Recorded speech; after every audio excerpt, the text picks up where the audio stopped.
안녕하세요, 마자쌤입니다. 오늘은 세간에 지금 화제가 되고 있는 고유정의 사주에 대해서 한번 풀어보려고 합니다. 많은 사람들이 궁금해하고 있습니다. 그녀의 사주가 정말 살인마 사주인지 알고 싶다고 많은 질문들이 올라왔어요. 자, 그녀의 사주가 정말 살인마 사주일까요? 살인마를 어떻게 정의하시는가요? 살인마라는 것은 아무나 무작위로 죽이는 사람들을 살인마라고 하죠. 근데 이 경우에는 그렇지 않습니다. 고유정이 지금 살인 혐의로 지금 인정받고 있는 것은 두 가지 사건인데요. 전남편과 의붓 아들입니다. 일단 전체적인 사건들은 여러분들도 잘 아시겠지만 고유정은 확실히 남자를 곁에 두지 못하는 여자입니다. 그리고 또 하나는 자기 자식도 스스로 자기가 곁에 끼고 살지 못하는 사주입니다. 그렇죠. 어떻게 남편과 자식과 앞으로 함께 살 수가 있겠어요? 이제는 그렇게 살라고 해도 살 수가 없게 되었죠. 그렇기 때문에 고유정의 사주를 감명하는 방법은 두 가지를 보는 거예요. 관이 튼튼한가, 그리고 자식, 즉 식상이 튼튼한가를 보면 고유정의 사주는 간단하게 볼 수가 있습니다. 지금 현재 돌고 있는 사주가 두 개가 있어요. 처음에 나왔었던 사주가 있고, 두 번째 가정법원에서 나온 생일사주가 있습니다. 제가 지금 그 두 가지 사주를 전부 다 이렇게 한 태블릿 PC에 다 넣어놨어요. 이 PC에서 보면 제일 처음에 나온 사주는 개해일주의 사주입니다.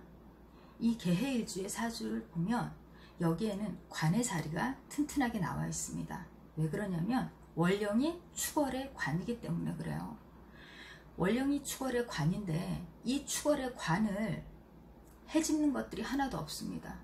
해집는 것이라 함은 월령에 있는 저 축을 극하는 것도 없을 뿐더러 그 다음에 저것을 해치는 금도 없어요.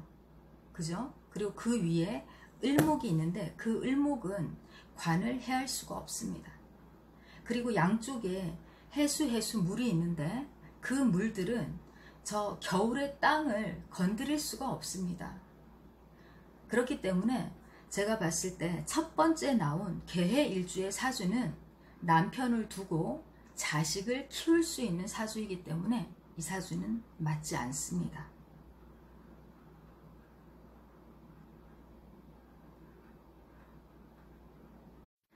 두 번째 사주는 신유일주의 사주입니다. 임술년, 개축월, 신유일 사주입니다. 이 신유일주의 사주에서는 화가 남자가 되는 사주입니다. 남자가 화가 되려고 하면 저 화라는 것은 목을 기반을 해서 살고 있어요. 그렇죠? 목을 기반을 해서 삽니다. 자, 그런데 신유일주의 사주에서 저 유금이라는 것이 얘가 참 문제죠. 왜 그러냐면은 땅을 다 금으로 전환을 시키는 아이가 바로 저 유금이기 때문입니다. 이 유금이 다른 토들이 오면은 전부 다 돌로 된 땅으로 만들게 되거든요. 그러면은 나무들이 살기가 어렵습니다. 보통 나무는 흙에 물이 촉촉한 가운데 나무가 살게 되고, 화라는 것은 그 나무에 의존해서 살게 되어져 있는 것입니다. 그런데 지금 이 사주를 보면 신유일주에 지금 토가 많은 가운데에 들어오는 토마저도 어떻게 만드냐면 전부 다 금으로 바꾸는 성향이 있어요. 이렇게 되면 나무가 잘 만들어지지가 않아요. 나무는 재성이라고 하는데 재성이 중요한 이유는 관을 튼튼하게 하기 위해서는 꼭 나무가 필요하기 때문입니다. 그런데 지금 대운도 경술대운으로 토가 들어왔는데 토가 들어온다 한들 나무가 살 수 없는 환경이요. 올해 해운이 들어왔으나 이 해운이 들어온다고 하더라도 지금 오늘까지 8월 오늘이 16일인가요?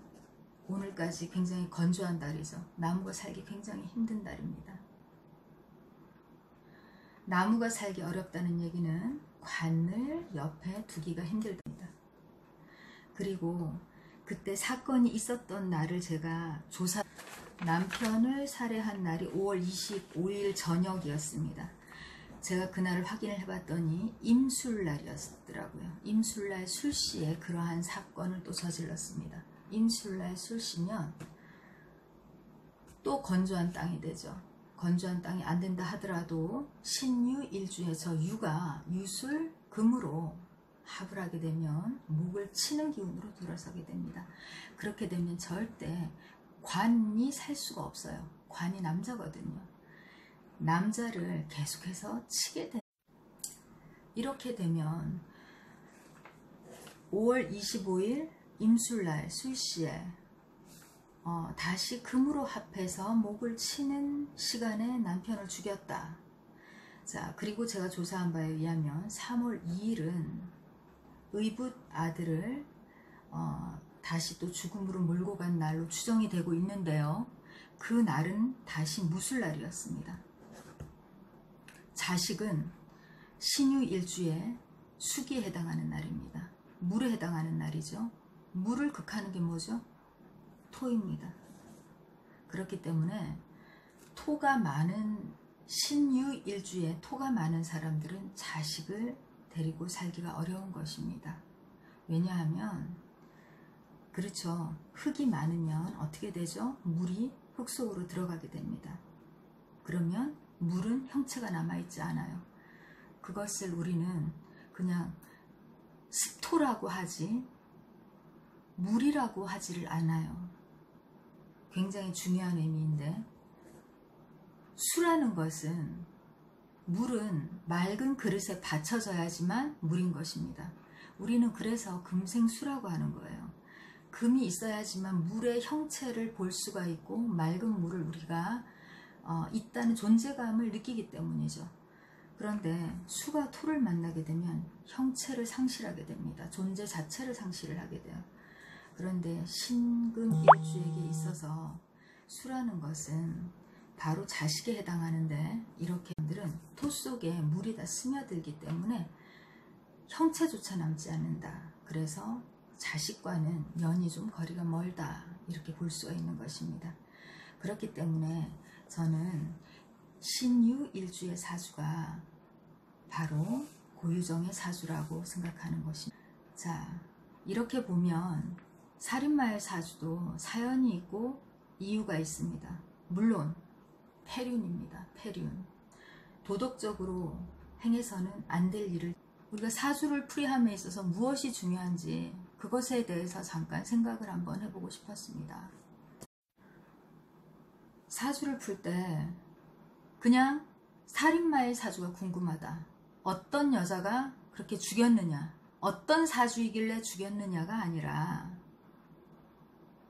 사주를 보면 한 사람의 인생에 담겨 있고 식구들 간에도 도움을 주는 식구, 내가 곁에 둘 수 없는 식구, 그리고 나와 연을 함께 할 수 있는 사람, 그러한 것들이 사주 안에 다 스토리텔링 되어 녹아져 있는 것입니다.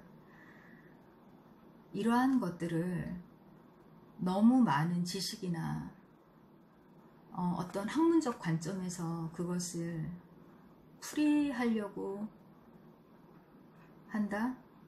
그렇게 하지 않아도 지금처럼 이렇게만 해도 충분히 풀 수 있다라고 저는 보고 있어요. 저는 여러분들에게 이러한 자연적으로 할 수 있는 자연적인 해석법으로 푸는 방법을 그냥 제시하고 싶었을 뿐입니다. 자, 그럼 다음에 또 이런 사주를 풀 수 있는 기회가 된다면 올려보도록 하겠습니다. 고유정의 사주는 신유 일주가 맞는 것으로 저는 보도록 하겠습니다. 그럼 여기까지 마치도록 하겠습니다. 좋으셨으면 좋아요와 구독 꼭 부탁드립니다.